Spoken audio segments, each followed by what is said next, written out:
Well, hello there, dear viewer.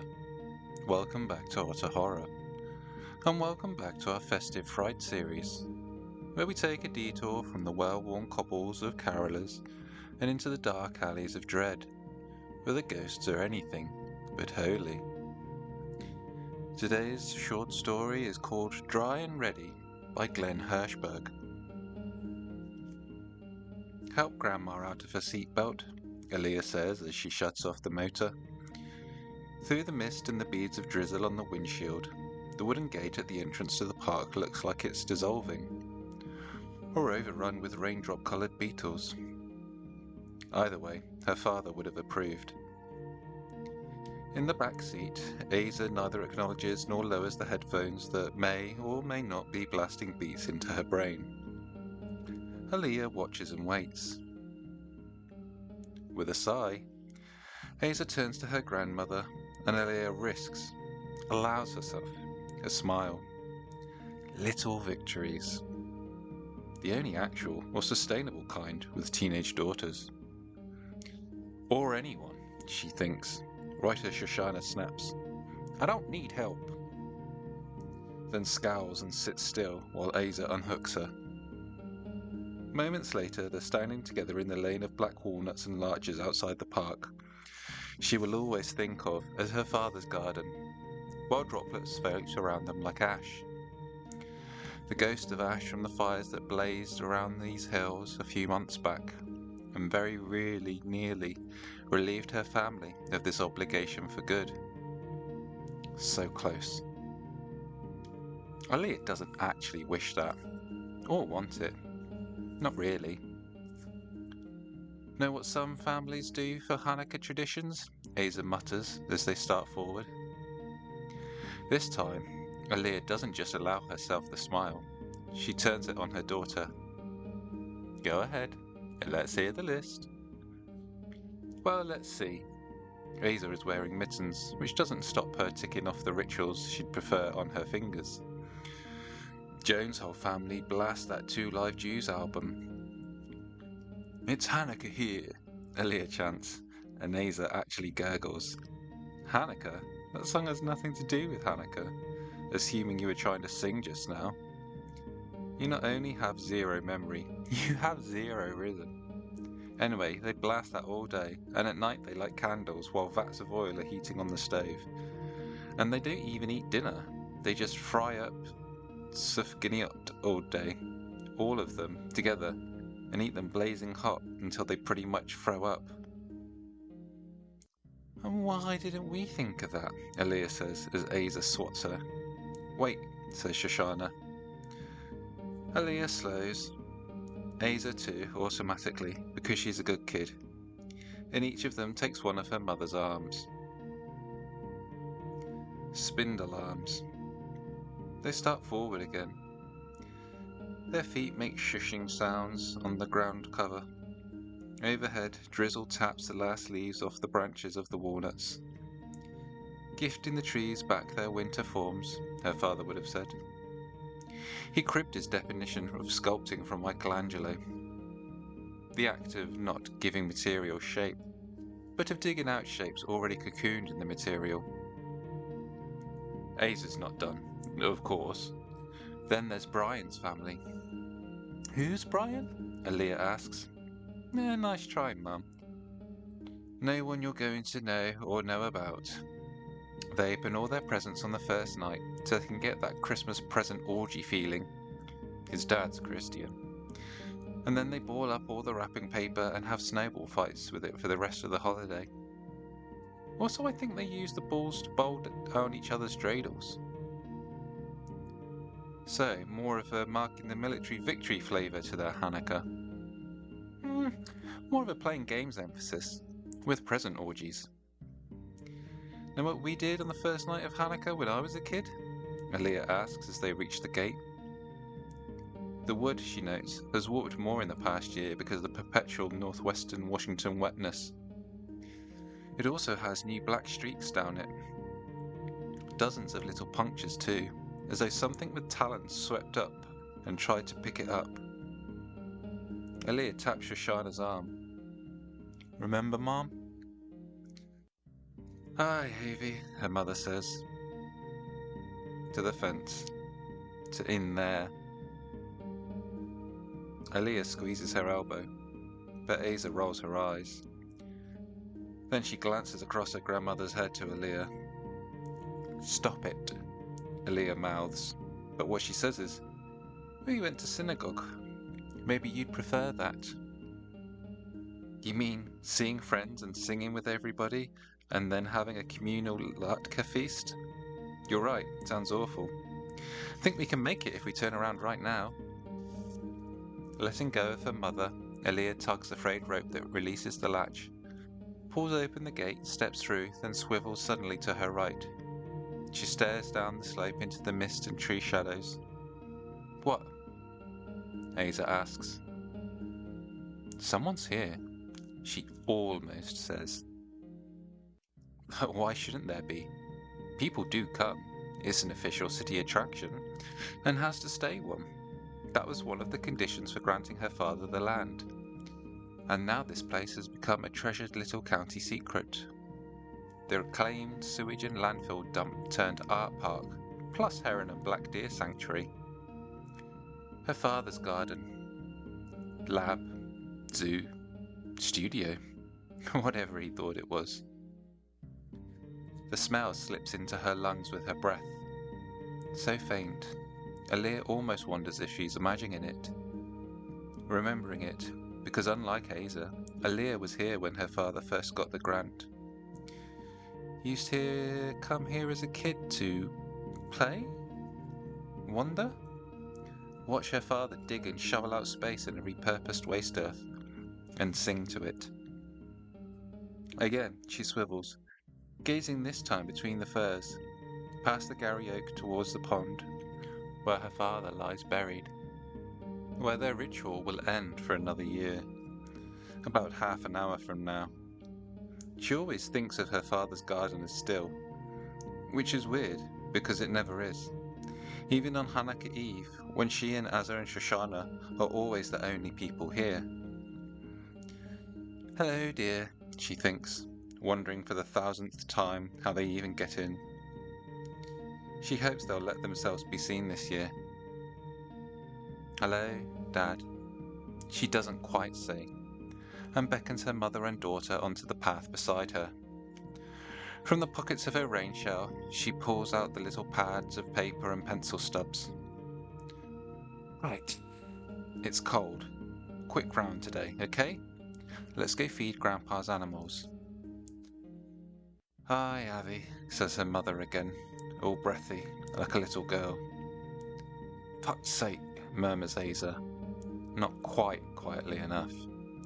Before Aaliyah can tell her off, she grabs pencil and paper and starts at her right toward the clam. Land clam, as Asa calls it. The trees above her shudder, settle. There are always birds up there, no matter the season. Herons sometime, even in winter. Owls, though mostly Aaliyah only hears those. Occasionally she sees their humped black shadows, half sculpted, her father would have said, way up in the bare branches, seemingly emerging from the bark. She used to see squirrels too, but hasn't for a long time. Possibly the owls have eaten them? "Meet at the pond in 15 minutes. We'll light the candles," Aaliyah calls. "Right," Asa calls back. "Maybe this time we can trigger the fire?" "You know, daughter, this is in fact a Hannukah tradition. Our family's tradition. A made-up and really weird one? A fulfilling of obligation, a mitzvah to your family. What else do you think tradition involves? Being home with Dad, making sufganiyot? Present orgies? Pleasure vomiting?" Shoshana has shuffled off to the left, towards the sculptures she always goes to first. Her favourites, and Aaliyah's least. The bulbous raccoons that always have to be slept clear of leaves, the squirrel on the black walnut trunk that always looks like a little too much like it's pinned there, half squashed into the bark. Then the little eaglets. Eaglet smears, Asa calls them, and as usual, she's not wrong. Cruel, sometimes, but rarely wrong. Aaliyah knows she should follow her mother. Should, in fact, be right next to her, supporting arms at the ready. Instead, she stands and watches the old woman bend over the raccoons, slowly write her first message of the day on her pad. The peculiar peace of this place wafts across her without quite settling her. Her father's sort of peace. The stillness inside motion, he'd called it once. The death inside life, always waiting to be given its shape. Weirdly cheerful guy, her father. Cheerful inside, doomy. Or maybe the other way around. Hi, Dad, she whispers quietly, watches the words mist from her mouth. When she next looks, Shoshana is talking to the squirrel blob affixed to the walnut trunk. Eventually, she slides the note she had just written into the little slot that passes for squirrel mouth, like a supplicant at the waiting wall. When she starts gingerly downslope towards the eaglet grove, Aaliyah follows fast. Her mother's steps are so unsteady on the ground now. She has shrunk in the 11 years since her husband's death, but also widened, as though she's being squashed from above. Asa is nowhere to be seen. If she has a favourite sculpture, other than the land clam, she loves that land clam. She's never said. For her, this ritual has all the resonance of a treadmill jog. Aaliyah would still rather be with her though, arguing, teasing, doing anything but acknowledging how she has come to feel about this particular mitzvah, laid on them for life by her mad dad. Her remote, mad, sometimes marvellous dad, who'd spent most of Aaliyah's childhood behind this fence, on this hillside, under these trees, making animal blobs, and singing to them. Fastest way to the other side of the worst is through. Aaliyah's life had taught her this. Everyone's life teaches them this. Therefore, the fastest way to the rest of Hannukah, to latkes and sufganot and laughing with her husband and 2 live Jews, is to finish the rounds. Her mother has made it safely into the eaglet grove, so Aaliyah veers off along the steeper switchback path towards the grove her father called the Paggot. Stay there, Mum, she calls, feeding the horse. Be right with you. Shoshana doesn't answer. Very possibly doesn't hear. Her mother mostly doesn't hear these days, and also doesn't seem to notice. Around and above Aaliyah, the drizzle sharpens, or else the trees are dripping. Wetness taps the sleeves of her jacket, trickles down her cheeks like brook water over stone. Nothing about this wetness reminds her of crying. She has never cried here, in all these years, not once. Does her mother? She wonders. Has she ever? Right as she slips into the paddock, just an asymmetrical quadrilateral of hedge, Aaliyah isn't even sure her father did anything to it except cut a secret garden arch for an opening. Something sails up from the dirt and darts across her vision. Circles back, then hovers in front of her. A little black-winged line. A shape sketched from mist vibrating at eye level. When it vanishes, she can't tell if it has zipped off or melted. Dragonfly? In December? Why not? Always, there is so much life here. Under the lily pad and its skin of algae, the pond at the bottom of the garden has long housed living tadpoles that dart and dive among the blob approximations her father moulded and anchored there. Plus frogs, possibly fish, though Aaliyah never put any there and doesn't think her father did. But she thinks she's seen them. Asa claims she definitely has. Her shudder is automatic, familiar, weirdly redolent, if shudders can be that, of her father when he came home from sculpting. The faint but unmistakable odour of this specific earth, ruthlessly treated, bleached and sanitized, hovering around him like an aura. The clay and marble smells clinging to his hands, becoming his hands. She's close as she can remember to tearing up as she approaches the horse. "Hello, Bob," she says. There it stands where it always stands, on its two good hooves, the two finished one her father allowed it. It's a pony, really, barely 4 feet high, maybe 7 feet long, its black sides pebbled and grooved, as though it were once riverbed before her father tilted it upright and planted it here. Its mane tight and twisted, like dreadlocks, hence her name for this piece, which she thought might make her father angry, but it had made him laugh. Bob, as in Bob Marley. Abruptly, she pulls her hand back, stares right into the horse's eye. It isn't quite rounded, but perpetually pooled with water along the bulbous bottom of its socket, as though it is either only now congealing into eye-ness, or else liquefying. As always, Aaliyah feels her gaze drawn down Bob's body towards these hooves. They dig at different angles into the mud. Mid-gallop, her father claimed when he first invited them into the paddock to see it, when she was maybe 12? Her mother had snorted, suggested scrabbling or rearing. Aaliyah is practically singing now as she grabs pencil from pocket, scrawls on her notepad. Her lips shape the lyrics, or catch at them, cling to the shape that give her mouth. Please stay up, Bob. Ripping off the top sheet, not thinking. She prefers not to think when she writes, when she's here. She folds the paper and slips it into the horse's just open mouth, through the space where the top lip pinches upwards, as though dragged by a bit that isn't there, or the memory of a bit. Promise of one.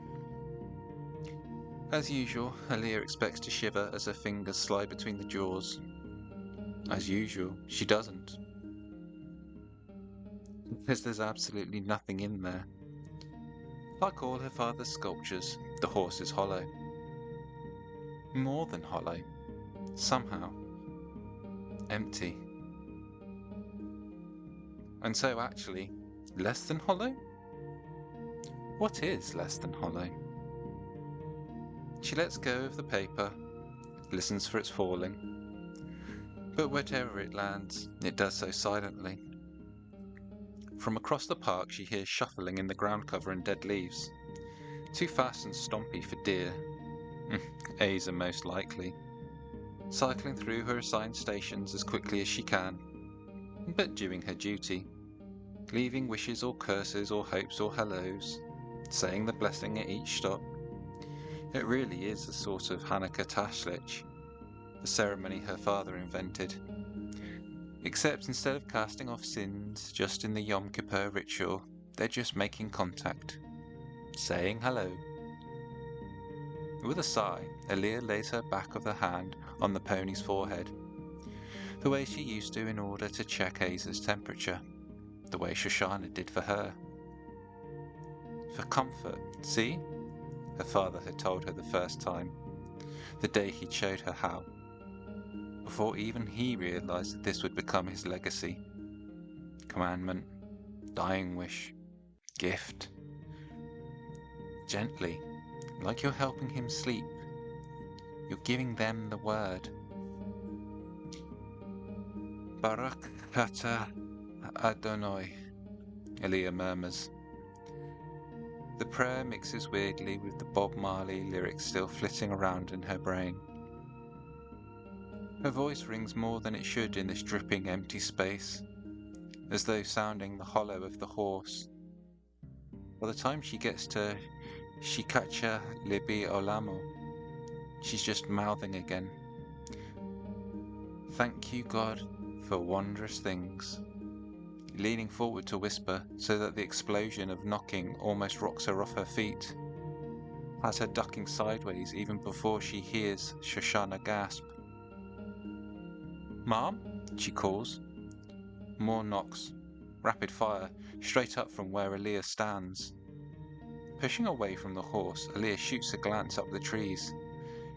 Thinks she maybe sees a red crest way up into the trunk of the nearest fir. A Williamson sapsucker. Beautiful bird. In her chest, her heart thumps. Sounds her. She blows out breath. She catcha le biolamo. She murmurs again. For Bob, and maybe the bird. Her thumping heart. She gives the horse a final stroke across the withers, which are wet as always. Colder than the air. Don't get caught. She doesn't have any idea what she means. Leah? Her mother calls, then coughs. Across the park, Asa laughs. Hopefully not at her grandmother. Please don't let that be the girl I've raised, Aaliyah thinks. Except, how could one blame her? Her grandmother is not the person she was when Asa was born. Shares only a name and shrunken, sagging outline with the woman Aaliyah thinks of as her mother. It's mostly a skin full of stabbing, whole-body pain, half-accurate memories, barely contained bitterness and exhaustion. I need help, Shoshana calls, and Aaliyah hurries out of the paddock towards the Eaglet Grove. When she spots her mother sitting in the dirt, legs straight out in front of her and half buried in leaves, Aaliyah has a horrified urge to laugh herself. The tableau is ridiculous. Shoshana in little girl pose, right underneath that sculpted silvery nest and its sculpted bush, with her face tilted up, mouth pursed in what could be surprise or even hunger. She almost looks like an eaglet herself, fallen from the nest. A really old one. And not one of her father's. The eaglets are only partially formed, mostly blobs. Blobs with wide open mouths, plopped into a nest that is a mostly bigger blob, and which clings like a giant raindrop to a bush that resembles a bubble ballooning from the earth. Mom, Aaliyah says, hurrying forward. You okay? What? Says her mother, not even looking at her. Or anywhere exactly. Did you fall? What do you mean? The question is a challenge, but she lets her daughter help her up. Aaliyah is about to lead her out of the grove, but turns first to check the eaglets, to make sure her mother fed them, if she's honest. There they sit, their tiny dripping half-formed beaks, barely their bodies seemingly spreading across the interior of the nest, which looks molten. Cold and molten. There are no crumples of paper she can see, not in any of those mouths. Mom, she says, casually, did you leave the chicks a note? Who? Says Shoshana. And then, right as Aaliyah sighs, starts to reach for her own pad. Oh, yes, I left his fucking note. For one moment more, Aaliyah stares at the eaglets, holding her mother tight around the shoulders. His fucking note. Sometimes, especially lately, she really does see her father's sculptures through Shoshana's eyes. The cruelty in them. This pitiful huddle of abandoned chicks with the rain pelting them. Cloud shadows taunting them as they pass overhead. Hint of warmth, shadow of wing, memory of mother, but not one. Other times she sees them as sure as he's intended, as new life forming. Almost sure. Tucking a hand under Shoshana's arms, she pulls her mother gently up and away. What did you write in your note? Just that they should eat, her voice surprisingly like her old voice for a moment, like Aaliyah's mother's voice. They look scrawny. Hint of warmth, shadow of wing. Aaliyah leads her down the leaf-riddled path towards the pond. On the far side of that, she spots Asa emerging from the woolly mammoth enclosure, moving fast towards the jackrabbit warren. Then the ship. Almost done already. Except that, even as Aaliyah watches, her daughter darts sideways, doubles back uphill towards the entrance, as though she's forgotten something, or wanted to write a message of her own to Bob on the eaglets and squirrel. It is amazing, Aaliyah thinks, the accruing weight of rituals that stick. The way obligation becomes the foundation of meaning. Or just meaning. Sometimes. God damn you, Dad. But she's not sure what she's damning him for, or even if she is. She mostly loved him, and has mostly loved this obligation. The all-generation, once-yearly return to the world her father dreamed. Way down at the bottom of the garden, in the tall hedges that line the fencing, branches shudder, twigs snap. Deer, almost certainly. They too are usually here at this time of year, foraging for any foliage that's still alive enough to eat. Unless they're always here. Maybe they are. Maybe this really is a refuge Aaliyah's dad made. Somewhere safe from coyotes and speeding cars, home to prayers and wild things, some of them living. She scans the hedges now, hoping for a glimpse. Those amazing black pelts she's only seen on these deer. Their black splotched tails, gestural tails, something her father would have carved and stuck on them.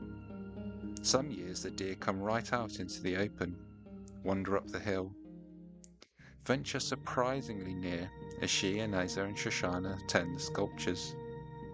Stand still, watching. Not like they're afraid, almost saying hello. The next stop is the tortoise, which looks even more like a mushroom than it always has. Its shell mottling orange, its tucked under head, less hidden than halfway dissolved, on its way to being reabsorbed. And the firs above it, an owl hoots. Across the garden, another answers. Her mother makes no motion to write anything, so Aaliyah takes out her pad. Without thinking, she scribbles a single word. She doesn't know where it comes from, doesn't want to interrogate that impulse, but she does stare at it for a second. Almost shows it to her mother, but that's not the ritual. You can tell afterward, if you want, but the word's meant to be yours alone, yours, and the sculptures to which you feed them. Stay. Tearing off the page, Aaliyah folds it, gives it a kiss, and tucks it into the space between head and shell, ignoring another impulse to yank back her hand. She lays the fingers against the turtle's grooved brow, which feels wet. Her father's sculptures always feel wet, even on the rare days they've came when it isn't drizzling. The materials he used retain water somehow, or produce it? Less clay or metal than sponge skin. Or skin, period. Almost done, she sighs, when she finishes the blessing. What's left? Just the snot, says Asa, appearing suddenly behind them, half out of breath, as though she's been running. Certainly, she's been grinning. She's barely controlling that now. And the bat, says Shoshana. But Aaliyah watches Asa, whose mouth keeps twitching, whose eyes dart sideways, away from her mother's. What? She finally asks. Asa just laughs. Oh right, bat, then snot. They're not snot. Bat snot, light the candle, wave to Grandpa, home for latkes. Dreidel, you and Dad giving me presents. I've done all the rest. Fed them their words, gave them their blessings, the works. Come on, Grandma. To Aaliyah's surprise, she grabs Shoshana's elbow and leads her carefully away. Down the hill they head towards Gary Oak. Around them the air stirs, rippling the branches overhead and the leaves at their feet, draping droplets on the bushes and tree trunks and the sleeves of their jackets like seeds. Everything here is constantly in the midst of either getting soaked or drying, taking shape, like Aza, or losing it, like her mother. Aza glances around, doesn't so much flash that grin of hers as suck it back in. Again, Aaliyah narrows her eyes. Her daughter looks away. Under the Gary Oak, beside it really, the branches forming no discernible pattern but shooting off in every possible direction like flung paint across a canvas. They stop. Not for the first time, Aaliyah wonders if this tree isn't the whole reason her father's garden exists. Or at least exists here. The only native Washington oak, he told her once. Impossibly rare on the US mainland now. A tree with deep roots but no distinctive shape, its bark so grooved it looks furrowed, or would if the grooves ran straight. The whole edifice on its way to formed, nearly tree, or recently was, just the way her father liked it. A protected tree, to some degree, growing here amidst the waste, which was part of what had prompted, or forced, the state to do something with this land other than build over it. She pokes a careful finger into one of the tree's grooves, feels the scrape of its bark, the softness down in the hollow, the mosses that only grow in these furrows, on this specific tree. The little creatures only this moss houses, crawling over and slowly suffocating the only world that sustains them. You, Shoshana snarls abruptly. To the tree? Aza startles and lets go of her elbow. Starts a response, but the look on her grandmother's face stops her. Aaliyah knows that look all too well. It's the one Shoshana always flashes in this precise spot, for whatever reason. Although the one that seemed to have frozen on her face during the whole year her husband withered away in the medical bed they set up for her in the living room. It's not hatred. Not quite. It wasn't then. Because he was actually there and with her for the first time in their marriage? Or maybe she suddenly remembered why she hadn't always minded that he wasn't. And also what she'd loved about him once? Maybe, of course, that look is something else entirely. Something between her mother and father that she will never understand. Shh, Aaliyah mouths at her daughter, but makes no sound. She lets her mother hate, or commune, or whatever it is that she's always done on this spot. Much sooner than usual, Shoshana looks up. Your grandfather, she says to Aza, with a quivery half-wave at the branches. In his glory. That? Says Aza, and looks up also. There it hangs. Bat-shaped blob, bark-coloured, dangling from its reinforced branch about 8 feet up, dripping. Upside down, half asleep, oblivious, except when he's flapping around in the air, chasing invisible things so he can eat them. How much more your grandfather could it be? Disdain doesn't just lace Aaliyah's mother's voice these days. It is her mother's voice. The last component of her vocal cords that still make sound. Except for that hint of admiration. Or maybe affection. The ghost of love? Aaliyah can never decide if she's imagining that on the rare occasion she hears it now. Can't even decide if she'd always imagined it. With a silent sigh, she slides an arm around her mother's shoulders. If she squeezes hard enough, she can still feel Shoshana in there. The bones of the woman who raised her, got her to school and put her to bed. Helped her to survive trig and pre-calc. Taught her trig and pre-calc, truth be told. which was such a surprise and shouldn't have been.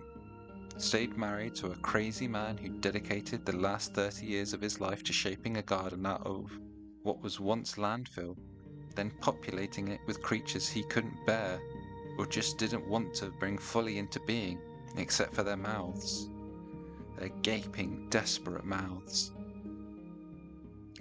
By the end, well, really by the time Aaliyah had become a teenager, her father had all but vanished into these clearings, sunk into this earth, become a thing only glimpsed about its own business, as remote and as magical as the black deer in the hedges, and at least as hard to know.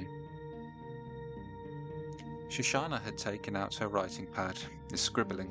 She finishes fast, tears off the page and folds it, takes a step forward, and for an amazed moment, Aaliyah thinks she's going to step into the notch in the Gary's oak tree and climb up to feed the bat herself.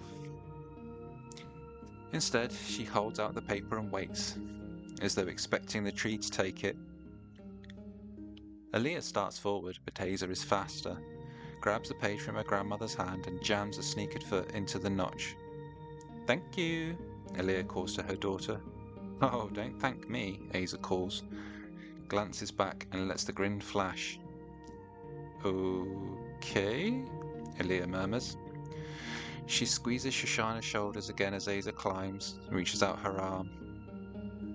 The bat does not lean or twitch, stays asleep, continues to drip and dream.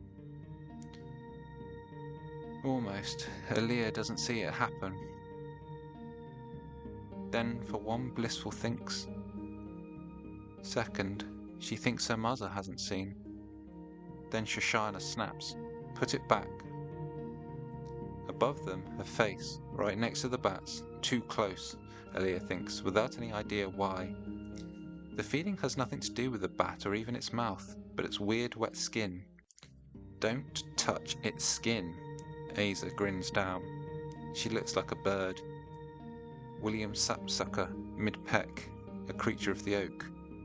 "What do you mean?" she says. "What are you doing?" Aaliyah mouths. But she stirs fast, starts to tug Shoshana around and away. "Come on, Mom, last stop." For a moment her mother looks confused, more than confused, like she's forgotten not just what they're doing, but where she is. Or who she is? Was? Shuddering, furious at herself, or maybe Aza, Aaliyah keeps tugging. But her mother doesn't so much resist as go solid, like clay hardening. Aaliyah tugs harder, and her mother swings back to the tree. "Say the blessing." Aza has climbed down. "Already said it on the way up. Didn't you hear me?" She steps to the other side of her grandmother, but doesn't take her elbow again. "We'll say the last one together," Aaliyah says, "over the candle." She very much wants them to do that together suddenly. Because really, how many more times will there be? "Come on, Grandma," Aza says, moving just far enough ahead that Aaliyah can't see her face. "Snotwood." It takes longer than usual, but after a few steps as they move down the hill towards the pond, her mother finally says, "It's not snot." Right on cue, Aza chimes in, her words and teasing tone as predictable and familiar as Torah trope, turning this whole exercise, rain, complaints, scribbled words, the sculpture's open mouths, the half-seen deer and ghost echoes of her father, back into a recitation, commemorative ritual. So much more satisfying than visiting a grave. Her family's version of the mourner's Kaddish, of "We miss you, Dad," whoever you were. "It's a smear," Aza chants. "It's tadpoles." "Of what? Giant melting snot frogs?" "There's something wrong with your daughter." "She's your granddaughter. But Shoshana stops. Not as if she's forgotten, but as if the conversation disintegrated in her mouth. With the jolt, Aaliyah realizes she herself doesn't remember what they usually say next either. There was something else, and now there isn't? Yet another piece of life with her father, of her father's life, draining away. Her mother is still picking her way toward the pond and her father's final resting place, each step just a little more careful and anxious than the last.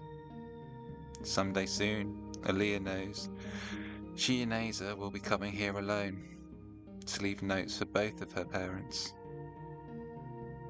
Would that be right, though? Would either of them really want that? Asa has reached the pond and is facing the water down there. "Ah," she says. "Hi, guys." "Dear?" Aaliyah calls, instinctively speeding up. Then she turns around, does not say, "Come on, Mum." The scowl on her mother's face is stunning, almost a sneer.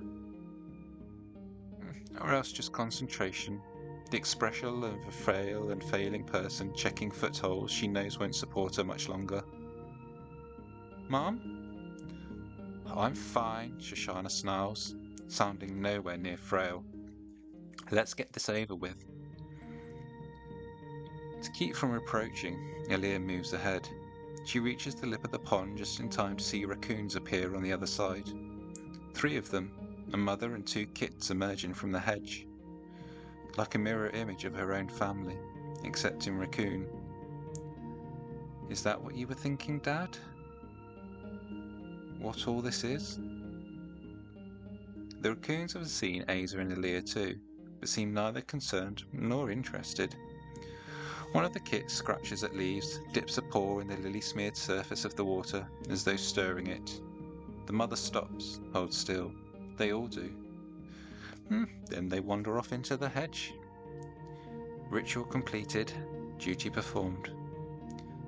"Cue, Dad," Aaliyah thinks abruptly, balling her fists and very nearly tearing up. The ferocity of these feelings gets more intense every year. Because it's her mother's, she has long suspected. Run off from her mother, unchecked now by weekend afternoons, alone up here with her father. Meaning, not exactly with. Afternoons in the space he happened to be in, also. Her presence as significant to him as it was to the raccoons or the black deer, as he dug up sterilized earth and trucked in clay and marble and squeezed and buffed and chiseled and shaped, and sang. Always that same so old song. "My Gollum ode," he used to tell her. "Remember, you and I, too, were nipped from clay." "Happy Hannukah, Snot," Asa says to the water, patting around in her jacket for her pad of paper, and accidentally spilling 3 other little folded sheets she has stored in there.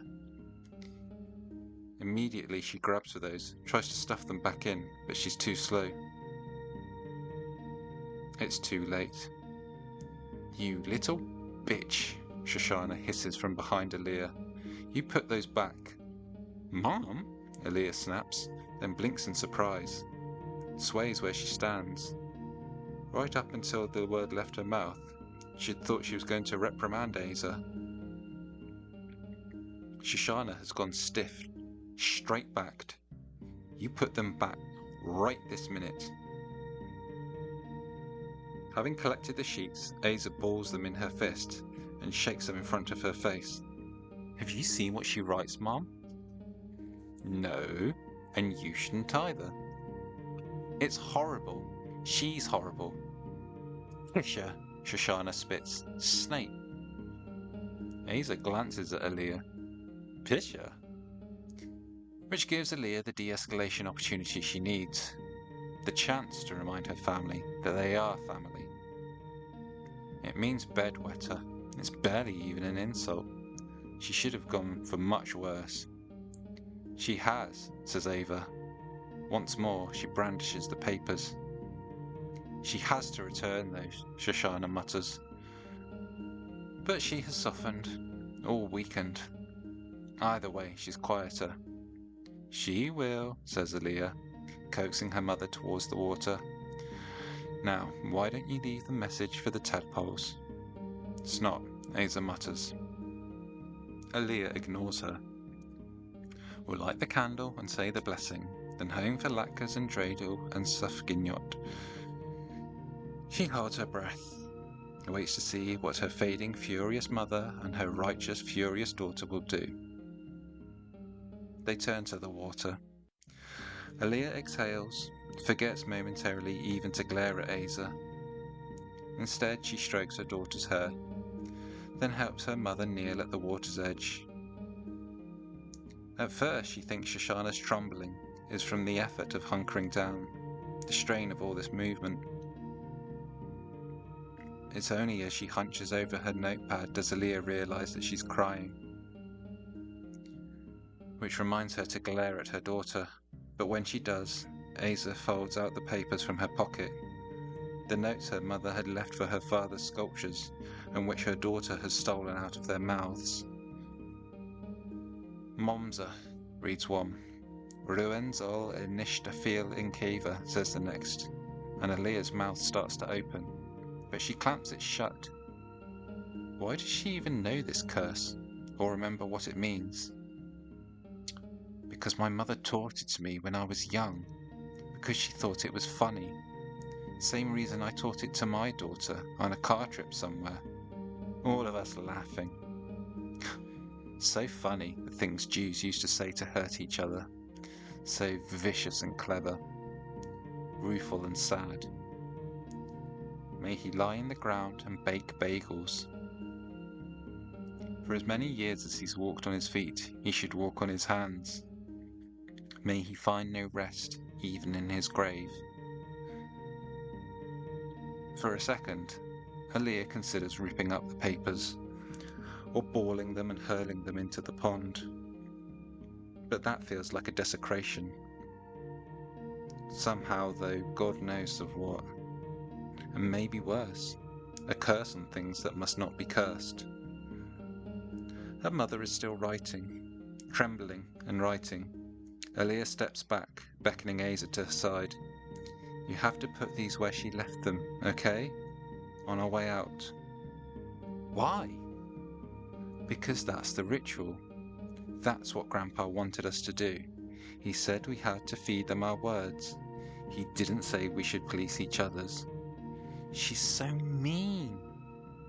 She's lonely, Azzy. She's so lonely. Always has been, Aaliyah realizes. No, not realizes, remembers. Part of the bargain and curse of that sort of marriage. When your partner's passion or craziness or brilliance or mania so eclipses you that even your children half forget you're there. She has to put them back, Shoshana hisses. Okay, Mum, it's okay, she'll... Lurching forward, Shoshana almost sprawls face first as she grabs for Asa's jacket. She catches hold on the second try and yanks her around. Ow, get off, Asa snaps, right in her grandmother's face. Shoshana teeters, and Aaliyah jabs out her arms to steady her. Her croak, this time, is an old, old woman's. Put them back. What is wrong with you, says Asa, trying to shake off her grandmother's grip. But for once, Aaliyah's glare freezes her. What? Aaliyah says, holding her daughter's gaze, propping up her mother with her hip, is wrong with you? The screech yanks all of them around just in time to see the heron lift from the Gary oak, seemingly spring from its bark, and sail off, dripping and squawking. The top of the tree shudders, and the whole garden hums like a wire being struck. Shoshana is shivering against Aaliyah's side, is wet through and freezing. I'm taking your grandmother to the car, she says, low and hard. Meet us there when you're done. She knows Asa will do what she's asked. Almost knows, despite the defiance on her daughter's face. Let go, Mom. Aaliyah taps the hand still clutching Asa's jacket. Eventually, Shoshana lets go, allows Aaliyah to ease her towards the exit. Mom, Asa says, holding up the scraps of paper, why are you okay with this? How is this any kind of version of Tashlich? Why is this okay? I didn't say it was okay, Aaliyah answers. Against her side, Shoshana shivers without seeming to hear what's being said, or to notice that she's shivering. It's just not worth... Just do it, okay? Hurry up. But Asa stays standing in the dripping wet with her grandmother's curses curled in her fist. Hood down, head exposed, which is another act of defiance. Finally, Aaliyah hears her move off back into the garden. Tightening her arm around Shoshana's shoulders, Aaliyah hustles her towards the gate. Come on, let's get you warm. For answer, her mother hums, makes a humming sound. She doesn't understand, Aaliyah continues, her words a hum of her own. She's not really thinking about what she's saying. Is instead thinking about her daughter's fury and her mother's. The years-long, unrelenting heat of that. The last heat in her? They're through the gate, now back in the parking lot, and Aaliyah has tears in her eyes. The car chirps as her fingers push the key in her pocket. Her mother is still shivering. He wasn't worth it, Aaliyah says, not even sure who she's talking to now. Speaking the words she has found in her mouth, but these are for her mother. The tears are for her father, and the magic he made. For the way he really seemed to need Aaliyah, to see her really, for the first time in his life, right at the end, as he lay there in that awful bed in that darkened living room, rasping. Ali, Ali, rising half out of the blankets, straining so hard he looked as if he might burst. Would have, if there had been anything left in him but dust.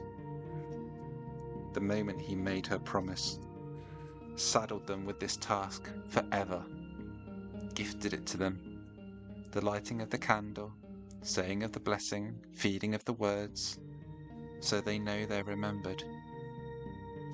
Not so I know, Aaliyah thinks now, her thoughts whirling, wild, as she lowers her mother into the back seat, with more force than she usually applies. What do you think you are making here, Dad? And laying on us? A mitzvah or a threat? The feeding of the words, any words. So what? So his monsters don't come looking for the company they missed? Shoshana isn't resisting, but she's not helping. She's still shivering too. Her sopping coat presses against Aaliyah's face as she tries to click home the belt, which just makes her want to scream. Come on, she says instead. Not to anyone, just making sound. Wind through metal, breath through people. With a grunt, she gets the belt locked, straightens so fast she goes dizzy and has to grab the roof of the car, sucking in lungs full of air. Ugh, this air, the smell of this place, clean sewage, sprayed, cleansed, refurbished earth, all of it rendered safely dead, then granted to her father, so he could resurrect it. Shut the door, Shoshana says, and Aaliyah all but slams it on her. She starts around the car, but takes her time, watching the tops of the walnuts and branches rattling in the rain on the other side of the gate, the branches grabbing at the falling drops like children chasing bubbles. Shaking her head clear, which proves easier than expected, she glances towards the gate, wondering what's taking Asa so long, wanting her to hurry. Then Asa's here, hurrying, waving even, and Aaliyah is smiling as she pulls open the door and drops into the car. By the time she's settled, Asa is in too, seatbelt locked. Monsters milked, her daughter chirps, stables swept, Herculean labours completed. Sofkinyot, please. Sofkinyot ho, Aaliyah says, and starts the car. Feels the tyres grip, and they're rolling towards paved street with the heater on for the first time all year, and that dusty dead heater smell filling the car as the mechanism coughs and resuscitates. Into her head, into her mouth, pops the dreidel song. She had already started singing, hit the verse I made it out of clay, when Asa and Shoshana both cry out. Grandma, fuck! is Aza's. I knew it, is her mother's, as she holds up the crumpled paper she's just reached around and fished from Aza's pocket. Go back! Go back! She's straining at her seatbelt, practically throwing herself against it, as though she keeps forgetting it's there, which makes her look way too much like her husband in that bed, his last bed. Go back! Shoshana roars, then she coughs, the sound like grass grinding, and sags into her seat, whimpering. Go back. Aaliyah stops at the parking lot exit, but she doesn't turn the car off or around. Yet. She pins Aza's gaze once more with her own. You really didn't return the notes? You lied to me? I did too. Okay? I forgot that one. Missed it, I guessed. Suddenly, Aza turns her jacket pockets inside out. Abruptly, Aaliyah is so sick of all this. Of the ritual, of the day, and the person her mother has become. Of trying to explain that to her daughter. Remind them both of who Shoshana was before. You hear that, Mum? She returned your notes. Of course she did. This is your good granddaughter. She starts to reach out a hand, stroke Aza's hair free of her face. But in the back, Shoshana shakes her head. She's clutching the seatbelt as though gripping a railing at the edge of a chasm. Right then, with a lurch of her stomach, Aaliyah sees her daughter through her mother's eyes. Sees what Shoshana sees. The very real resentment there. Disgust even. All of it aimed at the pathetic crumpling wreck in the back seat. Azzy, Aaliyah says, you put the notes back? You really did? Tears spill from Aza's eyes, which does nothing to soften the look on her face. She shrugs. I put them back in the garden, in the trash can by the gate where they belong. On the roof rain drums, except it's not just out there, it's in Aaliyah's head, in her blood, which beats in her throat and wrists, triggers a spasm in her arms she only realises afterwards, and an urge to slap her daughter straight across her face, and then turn around and do the same to her mother. Somehow she keeps her hands in her lap and her voice low. Go back, she says. Her voice is neither hiss nor whimper. It's just me talking to my girl, teaching and shaping her the way mothers are meant to. Aza sits there crying, mouth half open. Not defying exactly, not throwing a teen Aza fit, but she's also not moving. Isn't going to. And shouldn't. Why should she really? Why should she be delivery woman for her grandfather's poison? And why should I be a chauffeur for it? I can't believe you, she half whispers. The words taste wrong, but they're the only ones that come. I can't believe you're the child I raised. Because you are too determined to do what's right. Because you are way too sure at too young an age of what that is. Because you are too much like me. With a sigh, Aaliyah returns her hands back to the wheel and her eyes to the windshield. Mum, I'll take you back tomorrow. Just you and me. We'll go early and we can... For 1 second, she lets the silence fool her. Thinks Shoshana has let the argument go, or forgotten. Then, right as her foot lifts to the accelerator, Aaliyah glances into the mirror.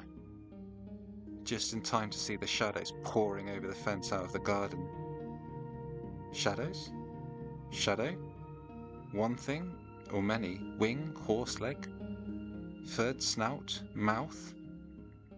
Mouths. Almost. She wheels around and guns the car out of the lot. She would have, she decided afterwards, if she hadn't glanced down first and seen her mother melting. Aza, Aaliyah barks, tangling herself as she tries to unlock her seatbelt. Then she's free, half climbing over the seat, but her mother's expression freezes her. Or, no, not her expression. Her face. The way it's sliding off itself. Into itself. The Michelangelo effect in reverse. The sculpture sinking back into the clay that birthed it. Shadows boil over them like floodwater. Just shadow, Aaliyah thinks desperately, but bubbling, surging up into the trunk and into the back seat, into her mother who closes her eyes. Oh, Shoshana says suddenly, from somewhere so deep inside her throat that Aaliyah gasps, reaches out fast to grab her mother's hands, which are cold and wet, but not rain cold or rain wet. Mom, she says. Ali, he's pulling. Absurdly, Aaliyah pulls back, yanks hard at the hands, and her mother's body flops forward, her head tilting on its neck, face frozen except where it seems to be running, spilling into the seat fabric. Mouth open but not moving, words falling out of those motionless, colourless lips like echo. I feel myself going down. Then she's gone. Mom, Aza whimpers. Aaliyah lets go of her mother's hands, which are no longer her mother's hands, are hand-shaped things that were her mother's. She grabs her daughter's hands, which are rain-wet, rain-cold. Her instinct is to turn Aza away, or bend her head down against her chest, keep her from having to see, so that she won't remember. But Aaliyah doesn't do that. Partly, she knows, because she herself needs the company, needs the seeing, breathing girl beside her, so they can withstand the sight of the body in the back. Eyes rolled up, skin stretched as though pulled wide, pressed flat, mouth open like Bob's, like the eaglets, and the bats, and the tortoises. Helplessly, Aaliyah lifts her gaze to the back window, to her father's garden. The shadows flitting atop and along the fence, where they always do, tree and leaf patterned. Receding? The words that rise to her lips, that spill involuntarily from her mouth with her breath, are, thank you. If Aza hears, she doesn't acknowledge. She is teetering on the edge of sobbing. Aaliyah knows. From fear, guilt, maybe residual sadness. Who knows? Because for a brief while, when Aza was very young, Shoshana had been a good grandmother. Taught her how to make rugelach. Took her on glass-bottom boat trips to see whales. Giant magical shadows in water. It's just as well she hadn't heard what Aaliyah said, because neither Aaliyah's thank you nor the sob in her throat are for her daughter. They're for her father, and whatever he'd loosed here, which had noted today's transgression, the debt unpaid, and chosen who should pay it.